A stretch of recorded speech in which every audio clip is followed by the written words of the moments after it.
Internet पे आज देख रहे होंगे एप्स्टाइन फाइल। क्या है ये? क्या है ये? ये सब दुनिया के जालिम चेहरों की छुपी हुई तारीकियां। सब ताकत वाले नंगे हैं, तुम उनके पैरोकार ना हो। ये सब बड़े बड़े कुर्सियों पर बैठे हुए अंदर के रेपिस्ट हैं, अंदर के जिनाकार हैं, और ये दुनिया को सबक पढ़ाते हैं अमन का, ये दुनिया को सबक पढ़ाते हैं अखलाक का। आओ अखलाक की बात और हुस्न की बात करें तो ताजदार मदीना की बात। यहां जो कहा जाता है वो किया जाता है। यह नहीं है कि कुर्सी संभालने के बाद कुछ और कहा जाए और अमल कुछ और किया जाए। बारगाह मुस्तफा में आओ ऐ नौजवानों। मैं इसीलिए दर्द दिल के साथ पूछ रहा हूं, ये तकरीर कोई सजाई भी नहीं कह रहा हूं, दर्द दिल के साथ पूछ रहा हूं। एक तरफ तुम कहते हो हुस्न वाला वो चेहरा था, फिर तुम्हारा चेहरा क्यों नहीं? तुम हुस्न वाले की पैरवी क्यों नहीं कर रहे? दाढ़ी तुमको चुभती क्यों है? दाढ़ी तुमको डसती क्यों है? तुमको बुरी क्यों लगती है? इसलिए ना कि दुनिया वालों ने ताना देना चाहा कि मुल्ला बन गया, मौलवी बन गया, उनसे डर करके तुमने अपने आप को औरत बनाने के चक्कर में फंस गए। यानी कल को अगर ये तुम्हें कहने लग जाए कि तू बकरा लग रहा है, कपड़े उतार दे, तो नंगे घूमोगे। दुनिया जो कहेगी उस पर अगर अमल करते चले जाओ तो एक दिन ये नंगा बना कर रखेगी, कुत्ता बना कर रखेगी। इसीलिए हम कहते हैं तुम शेर हो, कुत्तों की चाल न चलो। तुम्हें अल्लाह ताला ने खैर उम्मत बनाया, तुम्हें अल्लाह ताला ने खैर उम्मत बनाया। देखना है तुम मुजरा करने वाले, नाटक करने वालों को ना देखो। हमारे नौजवान का कोई आइडियल हो सकता है तो खालिद बिन वलीद है, हमारे नौजवानों का आइडियल हो सकता है तो सलाहुद्दीन अय्यूबी। आप उनको देखो, अरे जीने में मजा कुछ और आ जाए, जीने में मजा कुछ और आ जाए। आप अरे गैरे नथु खेरे बुज़दिलों के वाकयात पढ़ोगे तो वैसी बीमार हो जाओगे। रसूलुल्लाह के जानिसारों की तारीख पढ़ो, अरे फिर हर दर्द भूल जाओगे।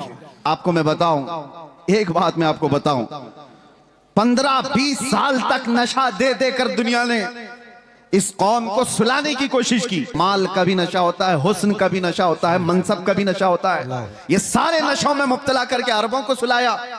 और उसके बाद एक डॉक्टर साहब, डॉक्टर जो है ना वो जानते हैं अच्छी तरह से, किसी का ऑपरेशन करना होता है तो पहले उसे सुन किया जाता है। बगैर बेहोशी का इंजेक्शन दिए हुए सर्जरी नहीं करता डॉक्टर। अच्छा, डॉक्टर साहब से हमने पूछा, आपने इंजेक्शन तो दे दिया, बेहोशी का इंजेक्शन दिया है, लेकिन कब पता चलता है कि ये बेहोश हो गया? उसे कैंची मार के देखते हैं या उसको चूंटी काट के देखते हैं, हाथ पैर नहीं हिला रहा है तो समझते हैं कि बेहोश हो गया, अब काट पीट शुरू कर सकते हैं। ये ऑपरेशन थिएटर का उसूल है। इंजेक्शन मारो, फिर थोड़ी देर छोड़ दो और उसको हिला झुला करके देखो कि हरकत कर रहा है कि नहीं कर रहा है। और अगर हरकत कर रहा है तो अभी काट पीट नहीं चालू होगी, ऑपरेशन नहीं किया जाएगा। मेरे अजीजों, ये दुनिया इसी तरह सालों नशा में रखती है और उसके बाद चेक करके देखती है कि अभी होश में है या नहीं। और चेक करने का तरीका यह है कि किसी खबीसुन नफ्स को गुस्ताखी रसूल पर उभारा जाता है।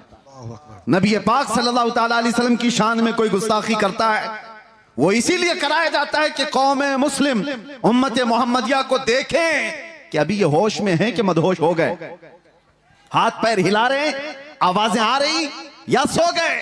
दुनिया देखती है।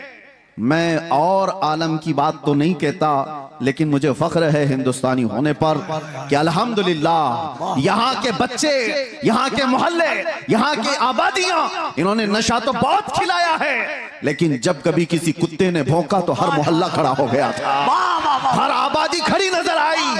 और फिर तुमने देखा है पूरे हिंदुस्तान में शुमाल से लेकर जुनूब तक, मशरिक से मगरिब तक एक नारा गूंजने लगा, लब्बैक या रसूल अल्लाह। ये इस बात की अलामत थी कि नशा तो बहुत दिया, लेकिन हिंदुस्तानी मुसलमानों पर तुम्हारा नशा काम नहीं किया। ये आवारा तो हो गए मगर मेरे मुस्तफा के गद्दार नहीं हुए।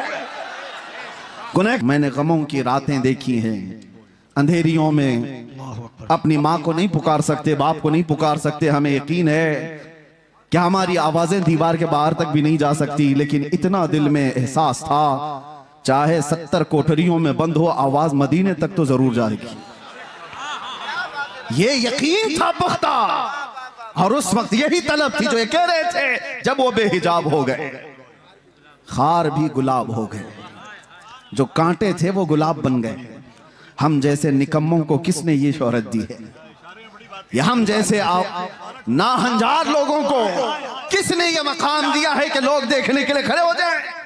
मेरे अजीजों, हमारा सोशल मीडिया प्लेटफॉर्म नहीं, या हमारे पब्लिसिटी के लिए किसी तरह के खर्चे हों, वल्लाह बिल्लाह तल्लाह हमने कभी शोहरत के लिए पैसे खर्चे नहीं किए और ना ही लोगों को इस्तकबाल के लिए खड़ा किया है। हम तो इसके लिए कफील अंबर साहब को एक बार नहीं 10 बार बोल चुका हूं कि मिंबर पर मेरी तारीफ मत करो, स्टेज पर मेरी तारीफ मत करो। ये मिंबर रसूल है, सिर्फ रसूल की तारीफ हो। बादशाह के सामने फिर किसी वजीर की बात नहीं होती। लेकिन मैं आपको इसलिए ये बात कह रहा हूं कि हमने ये जमा नहीं किया है, हमने पब्लिसिटी नहीं की है। ये जहां पर भी जाते हैं ये सिर्फ और सिर्फ वो अताए मुस्तफवी है।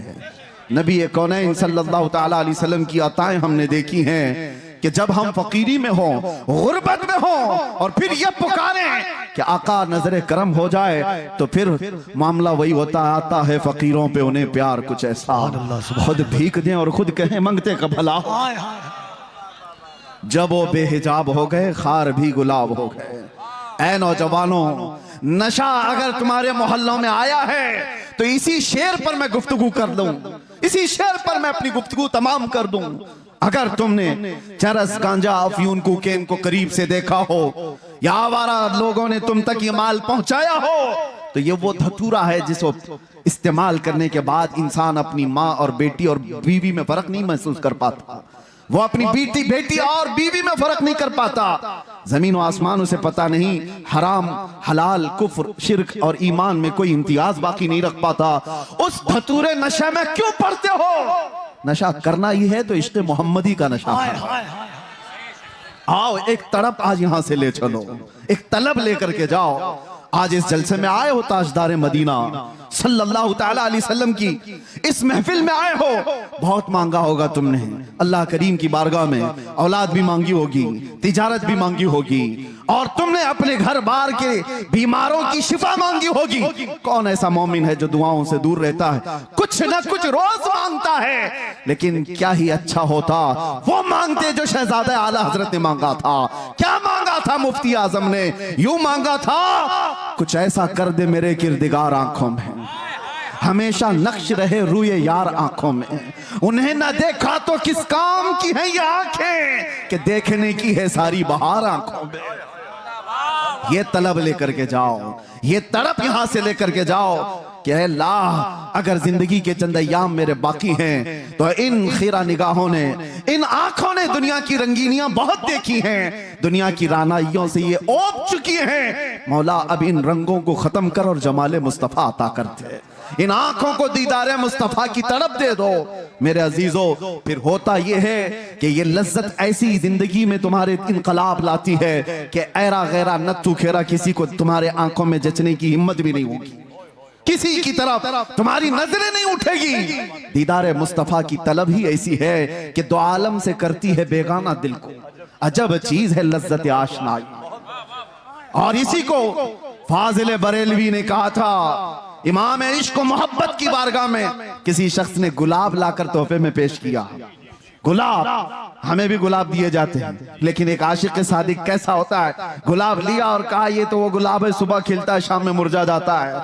मैं उस गुलाब से मोहब्बत करता हूं जो कभी नहीं मुरझाता। और फिर गुलाब देख करके कहना शुरू कर दिया, सरताब कदम है तने सुल्तान जमन फूल, लब फूल, दहन फूल, बदन फूल, सकन फूल, वल्लाह जो मिल जाए मेरे गुल का पसीना, मांगे न कभी इत्र न फिर चाहे दुल्हन फूल। क्या बात रजा उस चमनिस्तान करम की, जहरा है कली जिसमें हुसैन और हसन फूल। फूल पर